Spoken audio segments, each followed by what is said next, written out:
I hope you've had a great lunch and you're raring to go for the next session. We have an impeccable speaker next. And while we wait for him to join us in the next few minutes, let me take this opportunity to introduce you to none other than Mr. G. Ramachandran.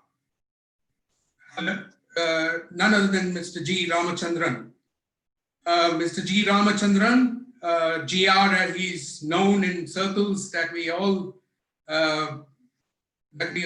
kind of recognize, is a mentor capitalist with an impeccable entrepreneurial spirit and financial expertise.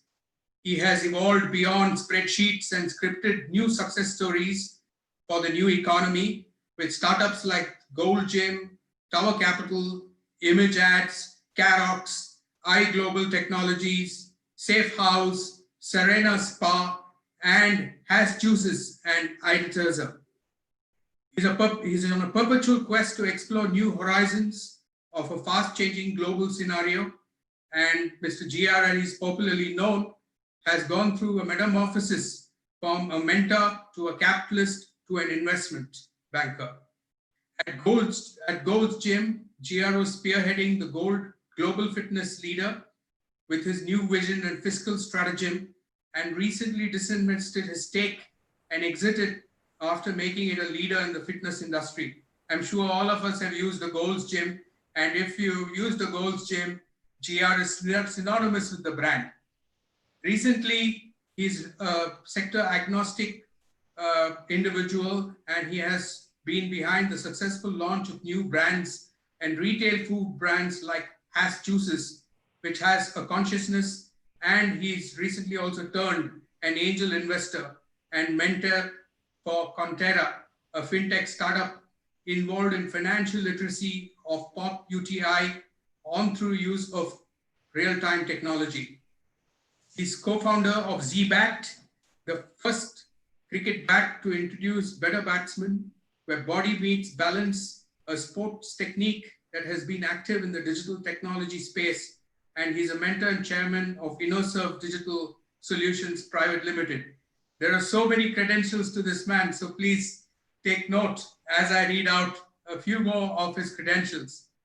He's also co-founder of Orai Robotics Private Limited, the first AI-based robotic for digital marketing, which has already made waves in the digital marketing world with technology disruptions and innovation for enhancing sales for customers. He also is a director at Karetsu Angel Forum, a startup accelerator and one of its kind global angel forum in the country, associated with all IITs and IIMs to promote incubation, seed funding, coaching, and mentoring. A notable success for GR has been his exit in unlisted spaces, having successfully disinvested in Carox Technologies, Safe House Information Systems, Tower Capital, Serena Spa, Image Ads, LMI, Isprava, Luxury Homes, and Gold's Gyms, creating multi-bangers. In the process of GR has been an amazing ability to start, scale, sell, and disinvest unlisted entities, having 8 multi-baggers in the last 15 years, and really impressive, consistent track record that a few hold. In his past avatar, GR is a qualified chartered accountant and has done his articleship from PricewaterhouseCoopers with a post-graduation in BSc Physics, honors from Hansraj College, University of Delhi. Having a total experience of 38 years, with over 20 years of that spent in investment banking, consulting, business process and organization development, and the last 18 years as a startup specialist, GR has an incredible track record with Ernst & Young, JM Morgan Stanley, Citibank, Reliance Capital, and the Times of India Group, to name a few. GR was also the business leader, was also afforded the Business Leadership Award by Franchisee India for his franchise and startups in recognition of the success stories created in the last decade. So with so much said, I think you are well aware that Mr. GR, as we fondly call him, would talk about Atmanirbhar and the significance of Atmanirbhar to the youth of today. And I hand it over with a gracious welcome and thanking Mr. GR for his presence and his, and over to you, Mr. GR.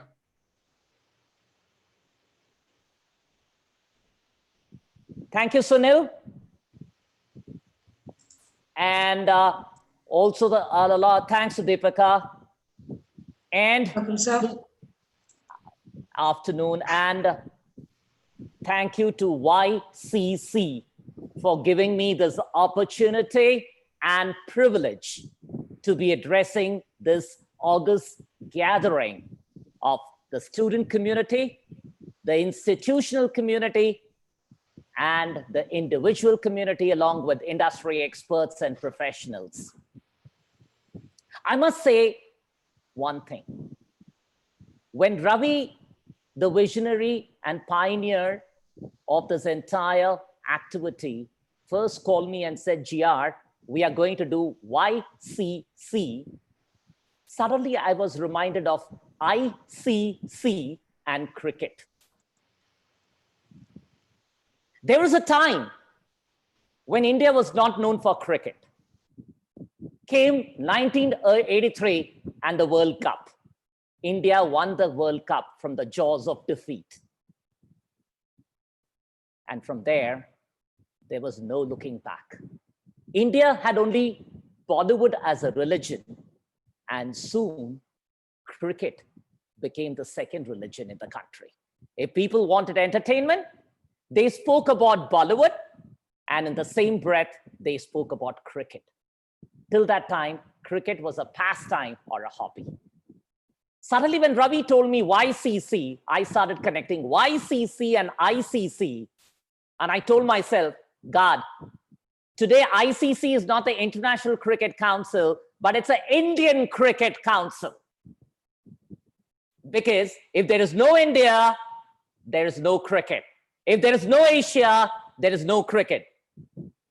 And the land which produces cricketers are struggling. What is the moral of the story here? The moral of the story is very clear that India became Atmanirbhar in cricket.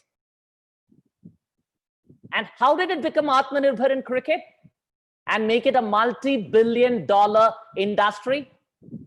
It was only one way of doing it: creating world-class players, quality players who stood out in the pack, and they created a name not locally but globally. India certainly could do it in 1983, and that was with ICC. 2020, it rings a familiar bell in my mind because T20 has become very famous. And in 2020, can YCC be the defining moment for the country, where youth career connect is the new jargon that we use to relate youth with the world, with India, with everybody, and we propel India to the new 22nd century. According to me, 21st century is almost coming to an end. And for me, it doesn't look difficult at all. When I was given this topic of Atmanirbhar India and what it means for the youth,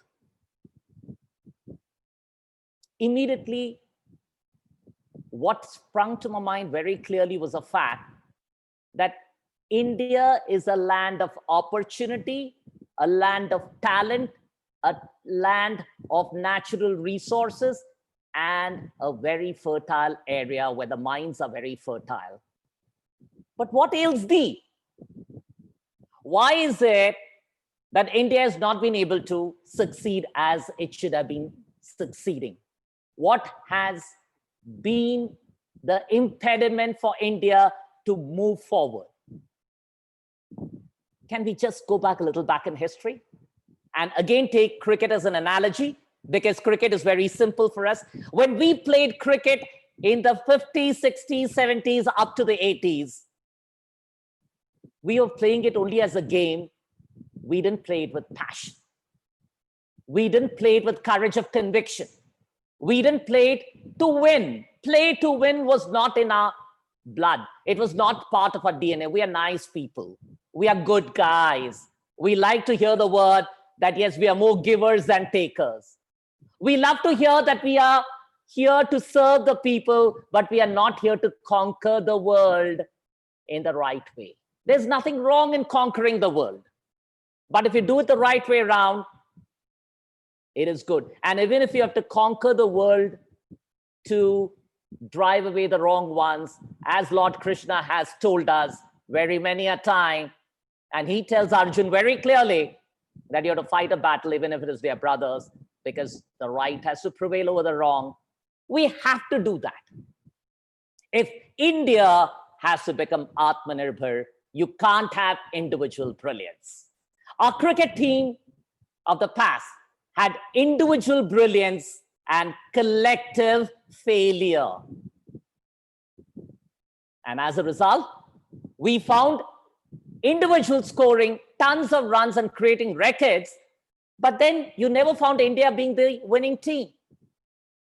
And we always lamented that we don't have the killer instinct, the fire in the belly to drive things with a passion and to do things where we say that we aim to win.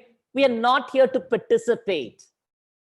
When we talk about Atmanirbhar India, we are in the fourth industrial revolution. And what is the fourth industrial revolution we are into? It's a digital age. It's an online age. It's a technology age. It's an age of IoT of things, the Internet of Things. And if we are in this age, what are we supposed to do? We are supposed to use our intelligence and common sense, which has become so uncommon in the modern world. We need to be nimble-footed. We need to be quick. We have the brains. We need to be knowing when to strike, how to strike, where to strike, and what to strike. Now, if Atmanirbhar India, as our Honorable Prime Minister has enunciated and said, is on 5 pillars, namely the economy, the infrastructure, the systems, the demographics, and the demand supply situation, I would say it is incomplete. Atmanirbhar India needs a 6th dimension, and that dimension is human capital with youth at the center with a capital Y. Because if the youth are not empowered, if the youth are not reskilled, you can have none of the 5 pillars standing on their own feet. The economy will not move ahead. The infrastructure cannot be built up at a record pace. You will not have the demand situation there because there's no one buying. You will not have the economy the right way to become a superpower, and you'll not have the systems, procedures, practices, products, and processes in place. So what you have is just empty words. We need much more than that. It has to be not a word play. It has to be something which is translated to action. No one ever thought that the COVID pandemic will affect the country and the world the way it has done. It has battered the economy. It is a tsunami of monumental proportions, which has devastated the whole globe, and still we are grappling with it. But in this tragic event, we learned a lot of lessons. There has been horror and there has been heroics. Horror in the form of COVID-19 pandemic, heroics in the form of the paramedical, the doctors, the policemen, and all the other social workers working endlessly day in, day out, giving their life to save the country, to save the world. And I think that's all about the passion and emotion of the human capital that is so much in display. but for our doctors, but for our paramedical, but for the police forces, we would not be where we are today. We keep on saying that the pandemic is causing great concern. A number of COVID cases are rising, but imagine a population of 139 crore. Look at the recovery rate, look at the positives. And who has done it? The youth and the seniors, the human capital have got us on the state of recovery. Are we happy about it? We are very happy that people are being protected, lives are being saved. But it is a monumental task. We have a long way to go. It'll take us time before India ever recaptures its glory of the economic growth that it had in the past. But then, human lives before economy is a slogan and has been a slogan. Now we are talking about Atmanirbhar Bharat because one thing stands out very clearly. Although the economy is devastated, there is something which is coming out very clearly. And that is, if we have to have a phoenix-like rise from the debris, then we need to undo a few things. We need to redo a few things, and we need to march forward relentlessly. What are the things that we need to do first? Skill, reskill, upskill, unlearn, relearn, and learn more. Let us have knowledge taking over panic. And in this period of time, let us equip ourselves with a lot of knowledge which can be translated into execution. What was India of the past? India of the past has been one global rural village. Our urbanization started late. Democracy has its own perils. Because when we got democracy, we felt that freedom that we got means that we don't have to do any work. Unfortunately, that is wrong.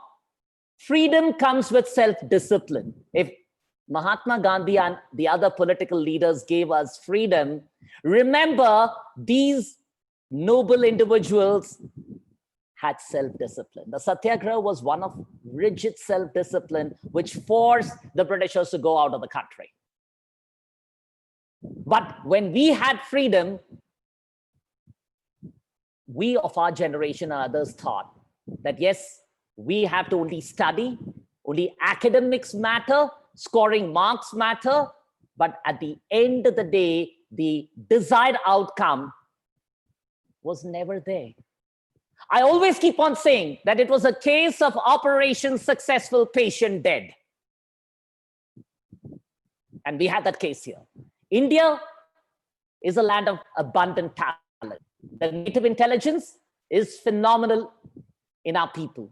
But where did we go wrong? We had a system of education where I think we felt only marks matter. And as Ravi in the morning session, in the inaugural session, rightly stated, it was academics over achievements for the nation. It was just that we need to be there in a particular area and score the marks, and then we are great. Take a look back to what happened. There was a brain in the drain because we were not allowing the people to flower in our own country. So there was a brain drain. So when the brain drain took place, Indians went abroad. And today, if you look at some of the global MNCs where the CEOs are Indians of impeccable credentials, they say, I would like to remind all our young friends here, students and others alike in particular, that these CEOs have come from ordinary schools, then passed through IIT, and then they've gone to the US for advanced education, whereas their roots and their basic qualification emanated from India. What does that indicate? that India is not a bad place to study. If at all, we didn't have the orientation for being business entrepreneurs, and we didn't have the environment and the culture for vocational training to be taken up as a course to be studied, because we thought if it was vocational training, it's a waste of time. Unfortunately, it was felt that if you're only in one of the professional streams, you are a performer. That was a wrong concept. Today, all our Indian youth are actually filling up the seats in US, UK, Australia, New Zealand, in their universities. Because here we have the hunger to learn. And that is a minuscule portion which goes abroad. But what is needed is for India to have all these people in India and developing India. If they can go abroad and develop those nations, and everybody from the President of the United States of America to the Prime Minister of Great Britain say that it's an Indian population, the expatriate population, that has helped us so much in growing our country, I fail to understand why we can't do it in our own country. And if that was to be seen to bring Atmanirbhar Bharat, we have only one thing which is lacking. Our people in India need to have the infrastructure. They need to have something known as a vocational training to be taken as a serious subject. Similar to cricket, when cricket was not that famous till the World Cup. When people said, if you're going to become a sports person, it's a waste of time in the families. Today, cricket as a career is seen as a great option. Earlier, it was shunned. Today, it is applauded. Why? Because we performed and we achieved something, and superstars were created out of cricket, not only out of Bollywood and out of Indian cinema. So we need to have a change. If the vocational training is something which has to change, so be it. YCC stands for Change Too. The Youth Career Connect is a Youth Change Connect that we are bringing into the system. We are talking about something where we are saying that the youth of the country, they form 47% of the Indian working population as per the India Skills Report. And if the 47% of the Indian population is going to be helping India, we need to be ensuring that to create Atmanirbhar Bharat, they have to be trained differently. What is it that India has as a benefit over all the other nations in the world to create Atmanirbhar Bharat? 65% of the population being under 35, 50% of the population being under 25. Well, they are young. And when you're young, you can grasp things quickly. There's a new law created by COVID pandemic. As you would be possibly working from home.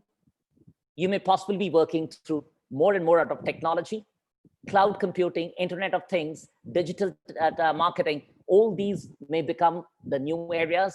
Artificial intelligence, machine learning, all these things, AR, artificial reality, virtual reality, all these will be the new things that will be occupying the mind of Indian youth. And we are very well connected through the devices. The mobile devices are there with us.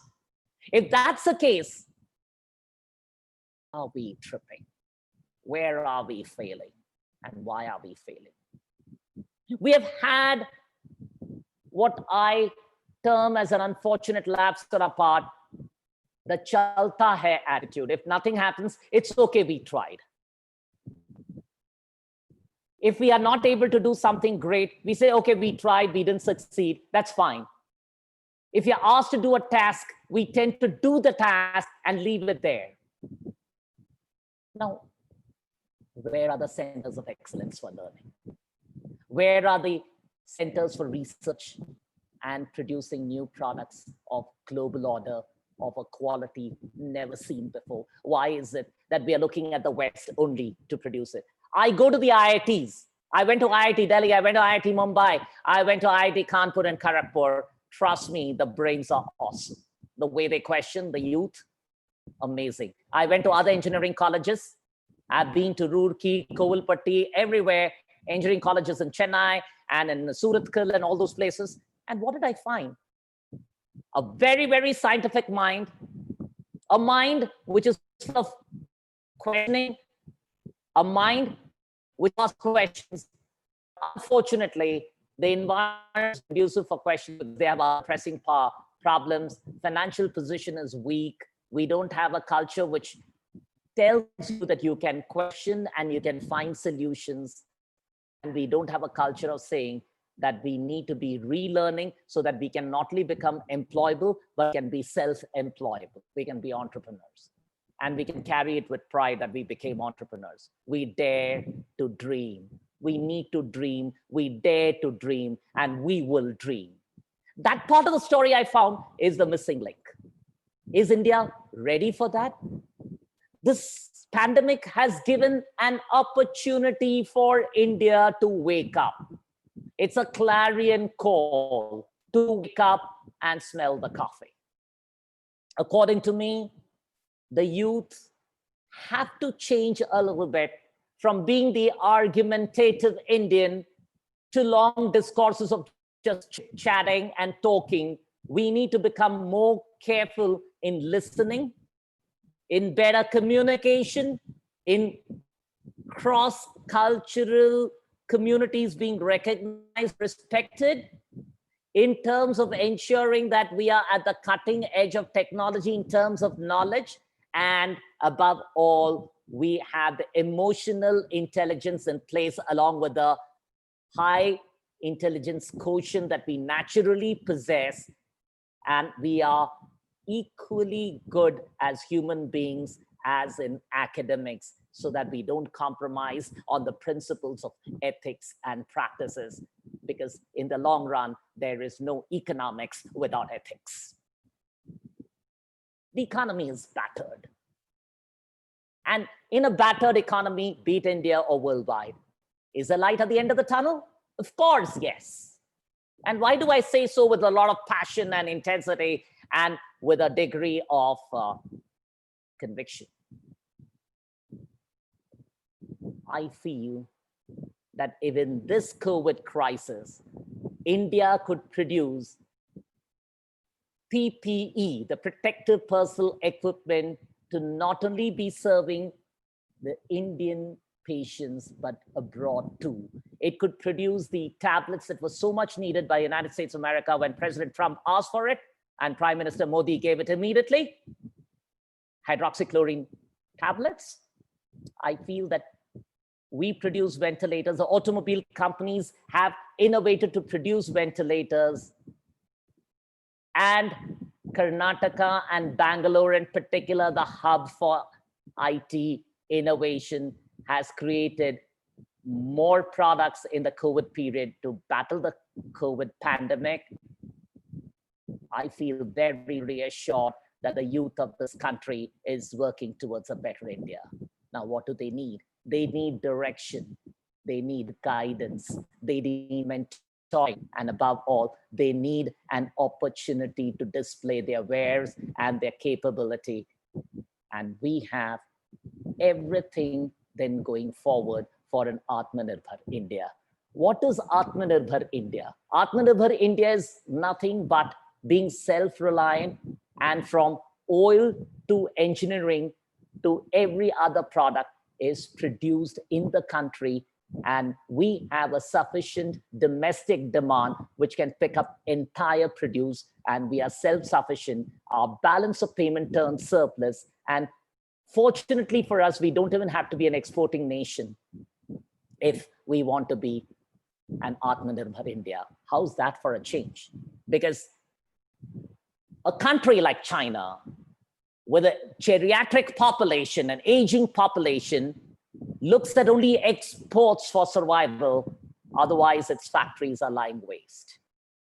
And today, it is in splendid isolation. India, by being Atmanirbhar, is not going into protectionism or isolation, mind you. It is very clearly saying that we will produce all that we need to produce for ourselves because we have the capability, we have the skill sets, and we have the engineering technology with us to harness it at cheaper and more effective rates, and our cost levels would be low so that the Indian consumer is not paying a high price. What does this need? This needs skill, speed, scale, size, reach, and above all, innovation and research to back our Atmanirbhar initiative, Atmanirbhar Bharat initiative. Can we do it? A question that would come to my mind. And even without blinking, I would say we can, we shall, and we must do it. Because we have in us everything that takes us to be an economic superpower, minus the nuclear weapons, which are not needed for us to survive in this world if we are to be a peaceful nation, which we are, unless we are forced by neighbors to be defending ourselves. Today happens to be J.R.D. Tata's birthday. When I look back, he was a doyen amongst industrialists.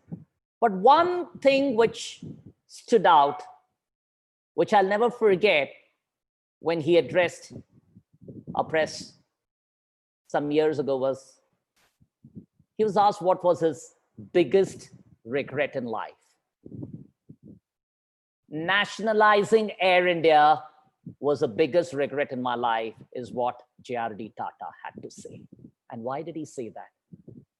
He said this because he was very clear that Air India stood as a beacon of customer service in the world when it came to the service that was given by the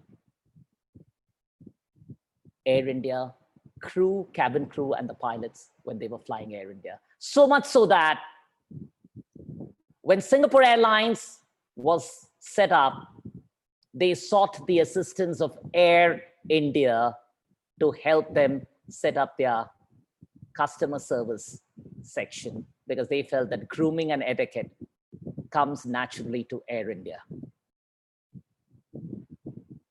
In a tragic turn of events, he felt that a time had come when India was going to be restarting world-class airlines. We were going to seek the services of Singapore Airlines. And that's where Ratan Tata made a mention that we go 360 degrees to seek support from Singapore Airlines to set up Vistara, because their service levels are so good and their customer service is of a top-notch quality, which they learned from Air India. The youth of then were good. The youth of now are good. But where did we go wrong? We had everything, but one thing didn't work well. The nation as a whole didn't develop uniformly. The youth of the country, where they were in urban cities, they were doing relatively well compared to their counterparts in the rural locations. If we were to take UP and Bihar, it would be very, very tragic to note that the urbanization and UP and Gujarat is barely 22% and 12% compared to the national average of 30% and the global average of 80% of urbanization. What do we mean by urbanization? Schools, colleges, hospitals, malls, and infrastructure facilities like proper roads, lightings, etc., with adequate supplies of food and other essentials is all that we talk about urbanization, and that seems to be lacking in India even today. If we look at the gross enrollment ratio of students who are studying for higher education, The national average is roughly about 30%. In states like Bihar and UP, it's 12% and 10%. Very clearly, it indicates that higher education is still to be recognized the right way. If that is there, then what is it that we are doing to create Atmanirbhar India? If the people of the country are not well equipped, they are not trained, they are not guided, and we don't have the necessary infrastructure for research, for development of new products, for new technology, and we don't have sufficient number of doctors, scientists, engineers to be building the infrastructure in the country and take care of the medical, the infrastructure, and other facilities needed, the roads, the ports, the airports. And we are always dependent on other nations for this expertise. India will never grow. The growth is not by buying technology, by buying research, or by picking up products off the shelf. The growth of this nation will be based on the human capital being so well developed that they are innovating, they're creating new normals for the betterment of the country. They are providing disruptive technology like never before to help the country. And in the process, the world wants to follow you.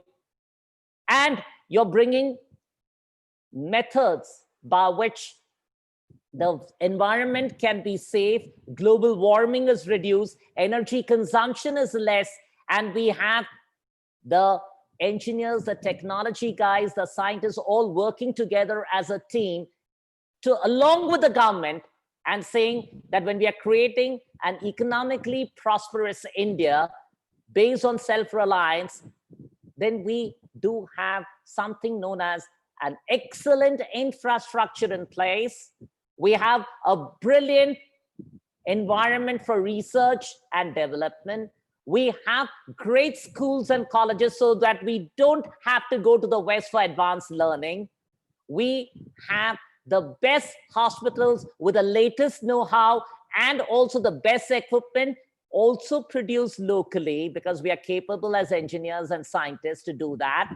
And above all, the youth are constantly in a state of learning and relearning and unlearning what is not relevant and obsolete.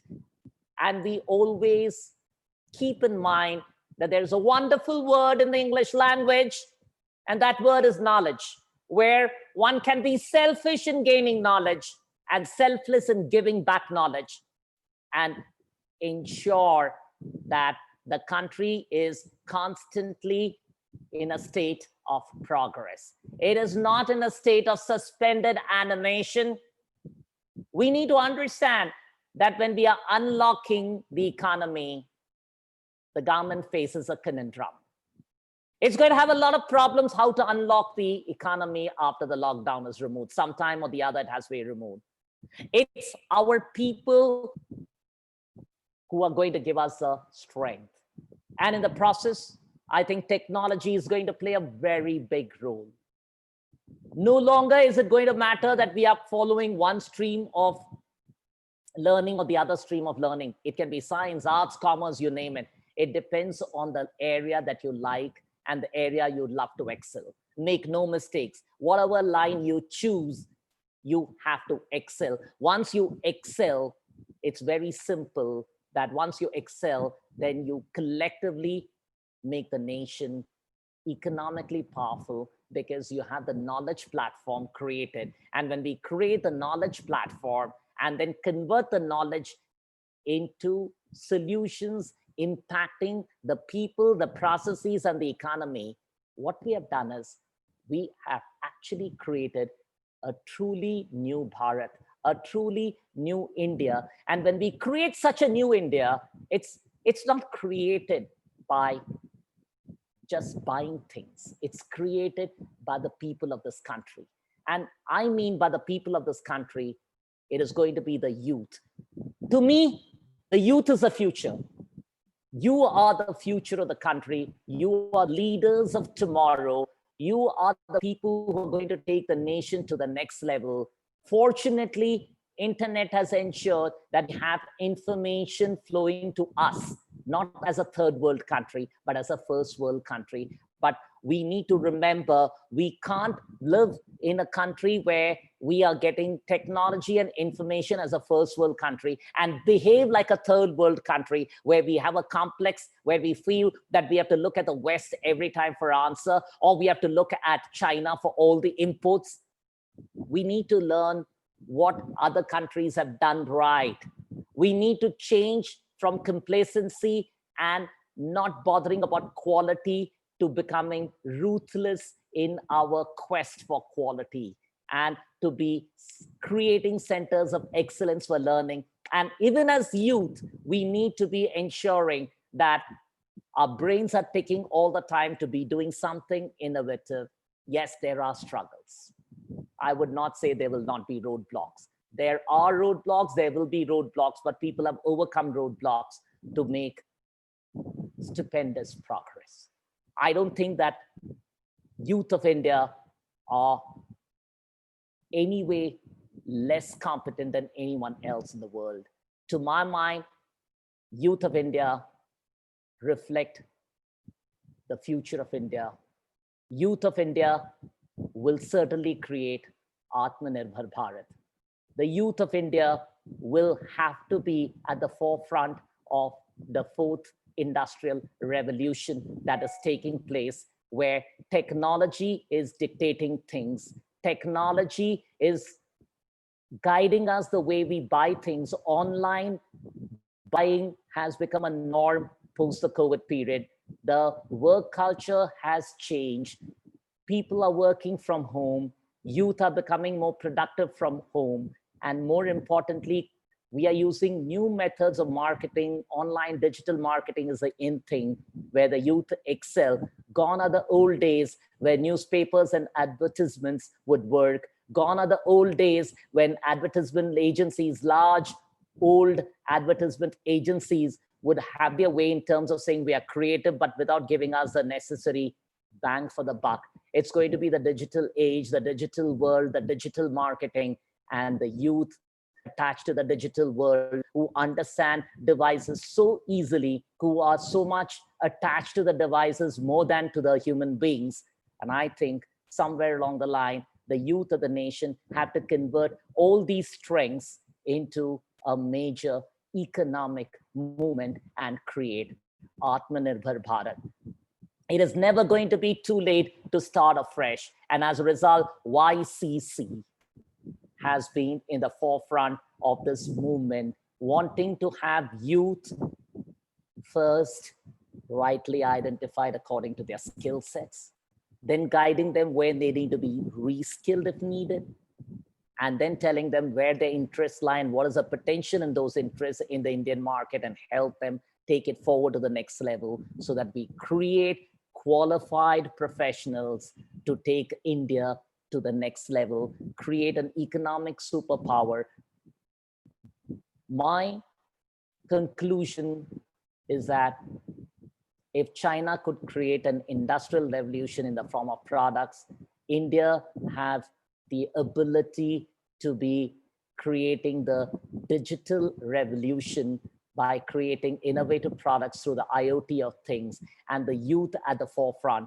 My only request and urge to all would be that studies is important, academic credentials are important, but the training, constant training, vocational training, online training, continuous education program to yourselves is important.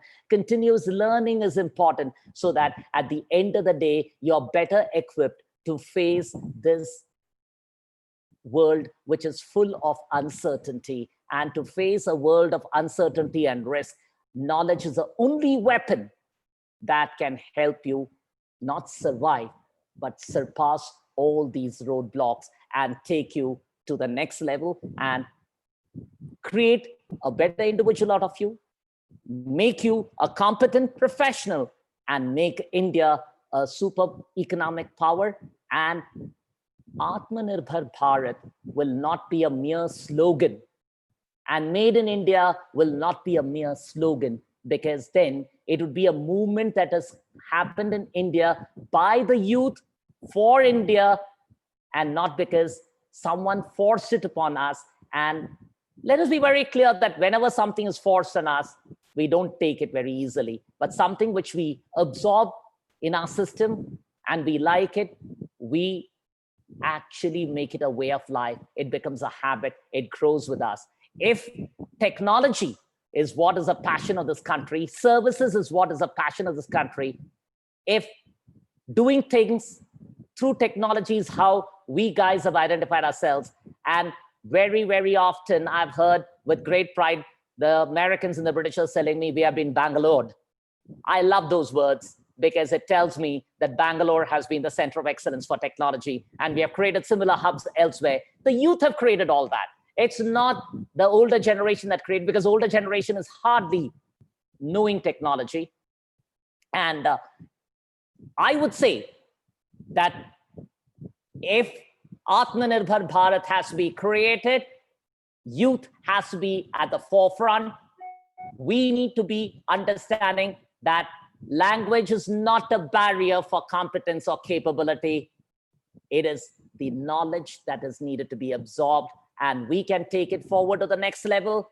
I am sure that India will be scaling great heights in the near future, and everybody will be looking to India as a model, Indian youth as the people whom they have to, if not emulate, at least understand and take it forward in their respective countries, and feel good that a complicated nation like India with a slogan like Atmanirbhar Bharat could achieve it because of the youth of the nation who stood for it, who will stand for it, and who are standing for it. Thank you so much, ladies and gentlemen. GR, thank you so much for that wonderful, inspiring talk. I think you evoked a lot of young minds and young hearts as well in the process. And I have a few questions that have come up, and I thought there'll be many more. And I'm sure there are many more, because each one of you have to be heard, and we would invite you to please post your questions. But the first one that I'm going to give you, GR, comes from one of our youth, who asks you, in order to become Atmanirbhar, upcoming startups require more funding to truly make the Make in India a reality. But why is it that funding rate for startups is seriously poor?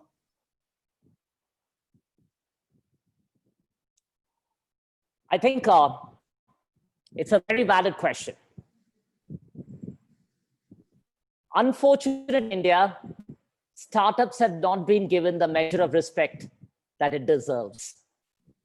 And the culture of startups is there, but the culture of embracing startups with timely funding is not there. In India, unfortunately, we fund startups only when they are successful.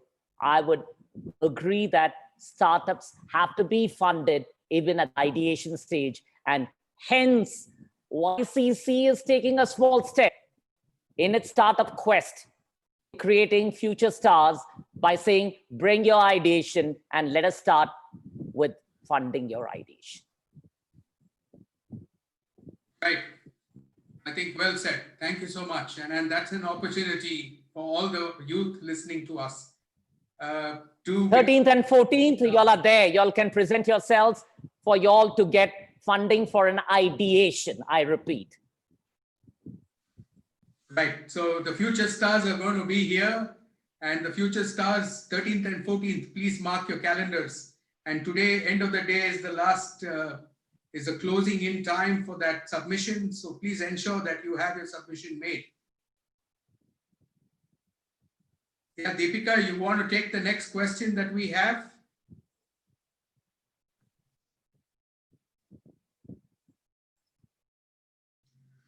Sunil, I think she's on mute. Yeah, I think she's up now. No. Hi, GR. Hi, Deepika, tell me. It was so interesting to what you spoke and very insight. I mean, the insight you gave, it's like there are questions from the youth, but I'm afraid at the moment I have one question which I would like to ask, and that's from the youth for you. Uh, the core reason to leave India and choose to work in abroad is the funding, salaries, stipend, and lifestyle. How can we change that? I think the person's trying to ask that generally when we go abroad for these things, you know, like you get funded there, you get more salary, you earn in dollars or euros, whichever country you choose. So how do we change this mindset of people that they can earn more abroad than India? I think the mindset has to change very quickly. You're getting equal opportunities to earn more or equal in India in the technology sector. Maybe that is not applicable in the other sectors. It has to come, that change has to come in. But mind you, when we go abroad, you don't get your dollars, you don't get your Ferraris, you don't get your Maseratis immediately. You get it after some time. And during that time, unfortunately, let me use the right, we don't delivery men, we were washing cars, we were in McDonald's, we were serving there. But the same thing, if you have to do it in India, you feel, oh my God, I can't do it. I can't tell any people in India that I was in McDonald's. So I think you need to have that mindset change in India too, to say that for me, any work that I do, I respect the work that I do. And if you do well here, you will do well in terms of salaries, in terms of, I dare say, in terms of even earning in dollar terms, because I think some of the top technology companies pay dollar salaries to Indians, even in India. GR, I have another question from Ravi sir. He would like to know, self-employment or wage employment, what next? Combination of the two.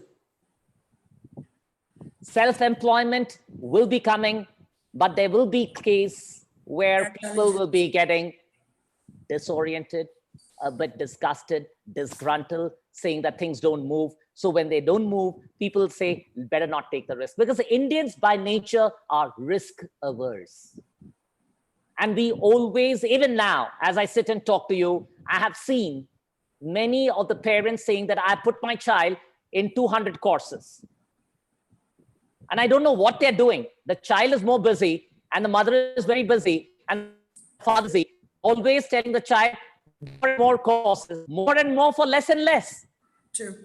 So according to me, employment will be sought after, but going on self-employment is something which you can see in greater numbers in years to come as India becomes Atmanirbhar. I'm sure that answered Ravi sir. We have another question up which says, we should have a reality show like Shark Tank of USA. So has your firm ever thought about it? And why in India we don't have crowdsourcing and Kickstarters? First and foremost, for Shark Tanks to be operating in India, we need to be having entrepreneurs who don't have the fear of rejection to face the Shark Tanks. Then, by definition, when they're sharks, we need to know that they'll gobble you up. You need to be ready with your ideation. You need to be ready with your prototype. You need to be ready with your proof of concept. And you need to be ready with your product to the go-to-market case. In India and Indians and in startups, what I have seen in my 25 years of looking at things is, we are scared of going to the market and the fear of failure. So when you have a Shark Tank like evaluation, you tend to fail because you're not able to communicate why you don't want to go to the market, whereas you're still developing and perfecting the prototype. I think we have to get over that hump, and Shark Tank cases will be more than less in the near future. Thanks, GR. I think we have a minute for another question too. There's a youth who's asking you, how do you advise the youth to overcome the mental barriers set up by the stereotypical society, that is, don't do anything unique, follow the same path, like, follow the sheep, one sheep after the other? Well, I'm going to tell you something which is going to be controversial right now. Please don't respect individuals because of their age. Respect individuals because of their knowledge. Respect individuals for their wisdom. Don't say that I'm going to touch his feet because he's elder to me. We'll respect that person, or we will be respectful. That doesn't mean that we have to follow their path.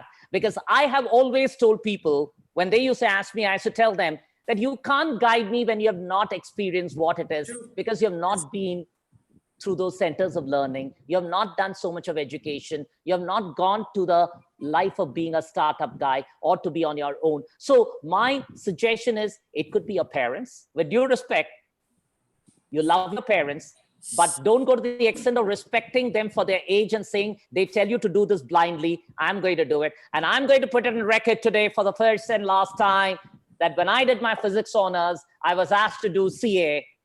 I didn't know accounts from atomic physics. And I started asking somebody, what is debit and credit? And they told me debit the receiver, credit the giver. I said, I'm always in a credit. So I don't understand. And I did that. And I said, I regret having done it. But then I passed out of it. And because of my learning, I keep on telling people, follow your passion, but with a goal to achieve something. Don't just follow the stereotype. Break the stereotype. If that includes telling your parents, I'll not do this. Jia, I think, there's this statement that, age is just a number. That goes very well with you. Mm-hmm. So age definitely is just a number. What thoughts you just brought about, it very clearly says that, everything could be related to the age, and experience just does not come with the age, but it comes with doing that thing again and again. I'll just sum this up in a particular manner, Deepika, because I, for one, I experimented throughout my 40 years career so far, professional career, 40 years. And I started working at 20. Today, 40 years, 60 years of age, 40 years I've been working. And when I started my career, I was in finance. I knew the F word and finance. Then suddenly I went into an area known as fitness. Yes. I didn't know the F of fitness. And from there, I went to the F of fashion. So I had one wise man telling me, GR, you're from fashion to finance to fitness. You've traveled the entire globe in terms of seeing the entire part. And I told him in a lighter vein, I told him I had the good fortune of seeing figures and figures. Sure. To food, I guess now. So the F word seems to be your magic word, GR. Yeah, I don't know, but then people told me, and fortunately now, I think as you rightly stated, yes, food. And I'll be very honest with you, it's been a glorious journey, full of uncertainties, excitement, fun, adventure, and above all, experimentation. I would tell the youth, I experimented very early in age. I went to Dubai, Kuwait, and US, came back to India, not being happy being a second-class citizen in a first-class country. I wanted to be a first-class citizen, even if the country is not so great. And I would love to serve the country, be in this country for whatever it is, and help drive it in a manner in which I can have the youth with me, creating the revolution and the movement to create Atmanirbhar India. GR, one last question, very interesting question. I can't, hold it back. I think I should ask you, and the people should know this. Do you think Indians are given the deserved value for their work in India? No, absolutely not. So and that's the reason they like to go out of country? No, because they are not given the deserved worth. And what happens is that, and when we have this unfortunate part of saying that the Westerners are better than us and they are paid better, and when these guys work well and we don't pay them that well, then the expatriates are paid better. The Indian owners also pay whiter than the white men. And that's the problem that Indians have faced. And they say we might as well grow west and earn a few dollars more. But then unfortunately, they never come back to India. So for me, in India, respect the Indians, let them be the crowning glory instead of bringing some foreigners and saying, these are the guys who are going to be helping you. And I'll tell you only one final thing before I take off. When I set up Gold's Gym in the country, this will be interesting for all of you. Gold's Gym was a mediocre brand world over. I brought it to the country in 2000. A man of excellent spreadsheets brought fitness to the country. And I can tell you one thing, it was a mediocre brand, and I created a premium brand in India so that when you talk about fitness, you talk about Gold's Gym. That was my mantra. And you would be happy to hear this, that when I went to Vegas in 2014 to receive the best franchisee award worldwide out of 40 countries, Arnold Schwarzenegger Arnie, the man who created Gold's Gym, along with Joseph Golds, were there as a chief guest. And he asked me, how did he create a premium brand? And I told him that pumping iron would not be suiting me as a way of life. I couldn't say in India that we are going to be pumping iron and I would get the best crowd. And as a result, we said that Gold's Gym, India relates to gold very well. India loves the yellow metal. So we are embracing the yellow metal all the time. Gold's, the word itself connoted yellow metal. So we said that you are premium and we created a premium brand. And that's why you'll be surprised to note that in the whole world, in 40 countries, India has been the only country where Gold's Gym is premium. Wow. So it's not difficult to create it, provided you have the conviction in you. True. Fabulous. I think our Giri Big Brain has something to sign off with. And he says, on that note, GR, the most important effort for success is a willingness to fail. Oh, yes. I call myself as a successful failure. So essentially, he's right. Giri is right. So you need to have successful failures in your portfolio to be a success by yourself. Very true, Giri. Great. Thank you so much. Thank you so much, GR. I mean, it's been a wonderful session. You've enlightened us beyond the F word, and you have, I'm sure, ignited many a brain to think like you and to build the confidence and the self-reliance, which I think is the answer for today and our futures. Thank you so much. Thank you so much, friends. All the very best to you. Thank you so much. Thank you. So friends, thanks again for this wonderful opportunity to interact with you. We did hear quite a few voices, but we would appreciate and we would love your involvement because this whole session is meant for you, your voice, your self-reliance, and your confidence. So please do send us more questions as we go along with our sessions. The next one is at 3:15, a very interesting session. We have none other than the great Dr. Chenraj Roy Chung, who would be talking to you about the future of education, and who better to hear it from than the doyen of education himself. So we will connect soon. 3:15 to 4:15 is the next session. So we look forward to a great time together, and be ready with your questions and be as curious to make your mark. Thank you.